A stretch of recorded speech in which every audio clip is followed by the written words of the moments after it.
Waalaikumsalam, silakan masuk Ibu, silakan duduk. Saya tutup dulu pintunya. Baik Ibu, perkenalkan sebelumnya saya Bidan Tiara.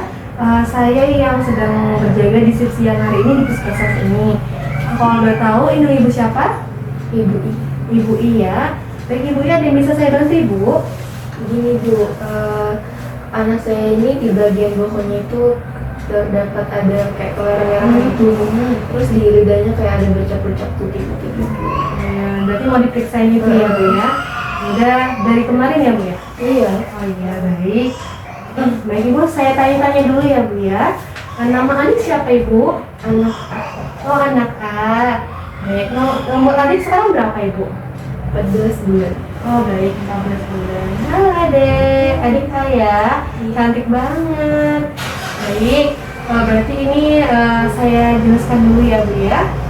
Jadi nanti akan saya lakukan pemeriksaan dulu pada daerah mulut, sama nanti coba saya lihat di bagian popoknya, sama nanti akan saya periksa kalian umum adek. Nah, kemudian nanti mungkin akan saya berikan beberapa pendidikan kesehatan atau penjelasan mengenai keluhan adik. Kurang lebih nanti untuk kita nanti sekitar 5-10 menitan ya Bu ya. Baik, sebelumnya mungkin akan saya cuci tangan dulu ya Bu ya.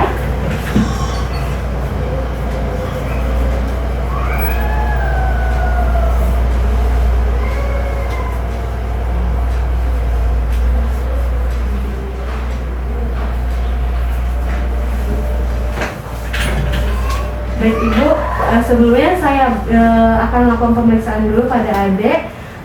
Saya akan periksa dulu ya Bu ya. Baik, Ibu, sudah dilakukan pemeriksaan tadi. Saya lihat memang ada sedikit ada kemerahan di daerah popok, sama ada bercak putih di bagian mulut adik ya. Sama tadi hasil pemeriksaan saya lihat suhunya normal. Kemudian nadi adik juga normal, sama pernapasan adik emang agak sedikit cepat ya, 30 kali per menit. Tapi dalam batas normal juga. Mungkin ini kan adanya rewel ya Bu ya, sering rewel ya karena gara nggak terlalu nyaman dengan itu ya. Baik, mungkin ini saya akan jelaskan dulu mengenai bagian ruang di bagian popoknya ya. Dan itu dinamakan, kembaran itu dinamakan ruang popok, atau biasanya orang sebut itu diaperasi Bu. Dimana saya jelaskan dulu, itu merupakan peradangan kulit yang terjadi pada area popok, yang mana hampir sebagian bayi itu pernah mengalami masalah tersebut. Nah, jadi ruang popok ini biasanya itu dialami sama anak yang usianya 4-15 bulan. Nah, kemudian apa sih penyebab dari ruang popok ini? Jadi penyebabnya itu bisa karena dia itu kebersihannya itu masih belum terjaga Ibu. Kemudian misal nih adiknya sering pipis, sering ganti pampers ya. Kemudian adiknya ini misal mengonsumsi antibiotik, atau bayi yang mendapatkan antibiotik dari air susu ibunya. Nah, mungkin kemudian untuk untuk tanda-tandanya itu bisa Ibu lihat tadi seperti kemerahan ya, kemerahan di daerah lipatan popok. Kemudian biasanya itu dia itu bentuknya itu kayak padat gitu Bu, merahnya itu kayak ada gerija-gerija gitu. Kemudian biasanya itu dia terdapat di pantat sama selangkangan gitu ya. Kemudian bisa juga terdapat di bagian kemaluan adik gitu. Kemudian bagaimana sih kalau misalnya adik sudah kena ruang popok? Jadi untuk tata laksana itu bisa terus ganti popoknya Ibu. Jadi popoknya itu jangan sampai dia basah. Jadi kalau adik udah pipis nih, langsung diganti ini pampersnya. Jadi jangan sampai dia basah dulu.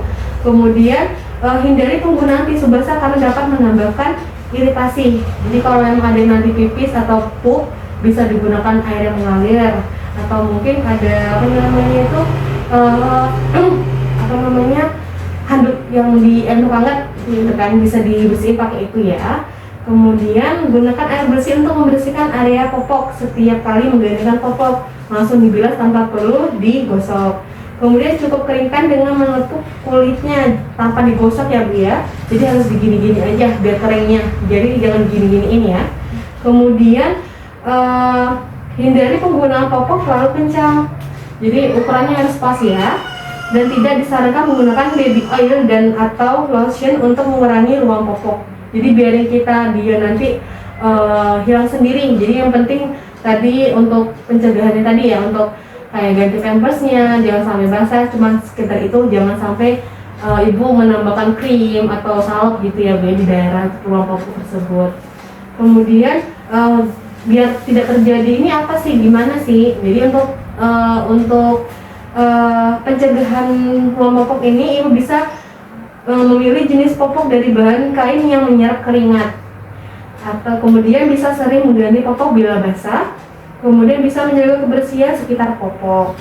Nah kemudian misalnya ada ruang popok sama tadi ada keluhan lainnya, nah ibu harus segera langsung, misalnya ruang popok udah sama demam atau mungkin adiknya kejang, itu harus langsung diperiksa ke rumah sakit ya Bu ya.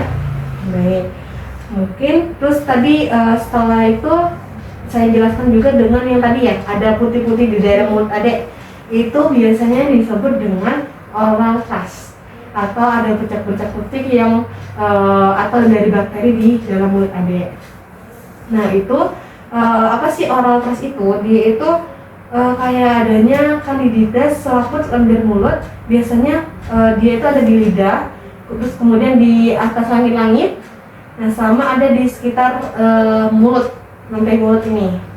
Nah gejalanya itu sama kayak ada tadi, dia ada bercak keputihan pada mulut yang biasanya itu diakibatkan karena bekas susu yang sulit dihilangkan, kayak sulit dihilangkan jadi putih kayak gitu ya. Kemudian itu bayi itu kadang-kadang menolak untuk minum dan menyusu. Nah jadi ada tuh kayak agak kurang nyaman, jadi dia susah buat menyusui. Nah, untuk menyusu susah jadinya ya. Kemudian itu mukosa itu bagian dalam ini dia itu kayak terlupas gitu ibu di sini ya. Kemudian itu ada luka-luka banyak pada di dalam mulut itu sampai bibir itu memutih menyerupai bekuan susu yang melekat. Bila dihilangkan dengan apapun, misalnya dicoba ibu lepasin atau apa, itu nanti akan berdarah gitu ya.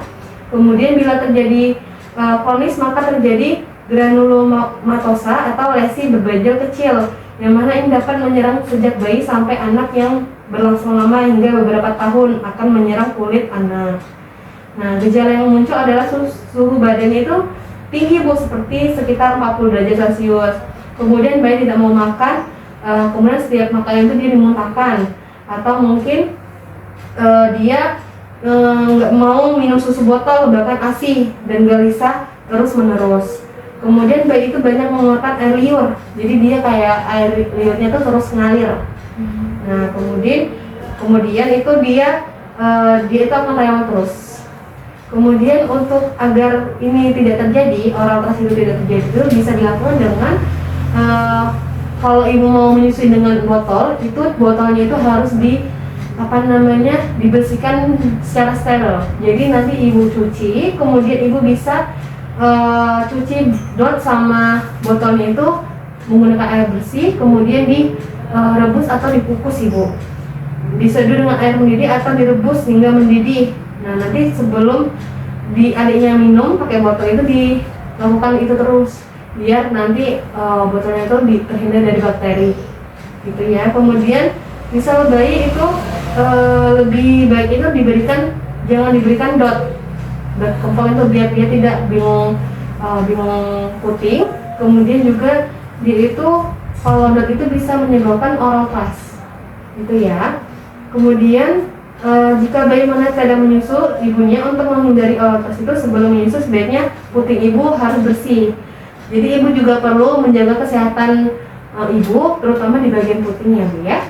Jadi harus tetap dibersihkan dulu sebelum ada nyusu gitu ya. Baik, kemudian selanjutnya itu misalnya ada sisa susu di bagian mulut ini bayi, itu harus segera dibersihin, karena kalau tidak dibersihin itu bisa menjadi bakteri dan bisa menyebabkan oral thrush yang kayak tadi bercak putih ya. Jadi dia susah hilang karena ada bakterinya. Nah gitu ya. Kemudian untuk merawat ini, adik kan udah ada ini kan bercak-bercak putih. Caranya itu yang pertama itu ibu harus mencuci tangan, harus terus cuci tangan setelah atau sebelum menyusuin. Nah, kemudian membersihkan lebih dulu dengan jari yang dibungkus kain bersih yang telah dibasahi dengan larutan garam. Jadi ibu bisa pakai kain itu dibersihkan daerah mulut adek dengan kain yang dibasahi dengan larutan garam. Kemudian bisa mengolesi mulut dengan gentian violet, yang mana nanti bisa pilih yang dia itu dosisnya itu 0,25% atau sekitar 1 mili suspensi nystatin. Nanti bisa ibu cari aja ya obatnya. Kemudian bisa setelah itu udah dibersihin tuh kainnya itu, terus itu langsung dibuang, jangan dipakai kembali ya. Jadi setiap mau dibersihin itu ganti kain gitu ya. Kemudian misal ini malah kok nggak reda malah nambah parah, itu harus konsultasi ke dokter spesialisnya ya, biar kita bisa melakukan tindakan lebih lanjut. Seperti itu ya Bu ya. Mungkin dari penjelasan saya mungkin ada yang belum ibu paham atau masih kurang jelas. Sudah paham ya? Oke, mungkin itu aja. Mungkin ini nanti untuk perawatannya bisa ibu terapkan ya Bu ya. Baik. Nanti kalau untuk yang popok tadi sering ganti kampusnya. Kalau yang tadi bercak putih tadi terus ibu bisa dari dotnya harus dijaga kebersihannya puting ibu ya, untuk cara pencegahannya juga ya. Oke, baik, mungkin itu saja ibu. Kalau tidak ditanyakan mungkin sudah selesai ya. Terima kasih ya Bu ya. Iya. Sehat-sehat ya Dek ya.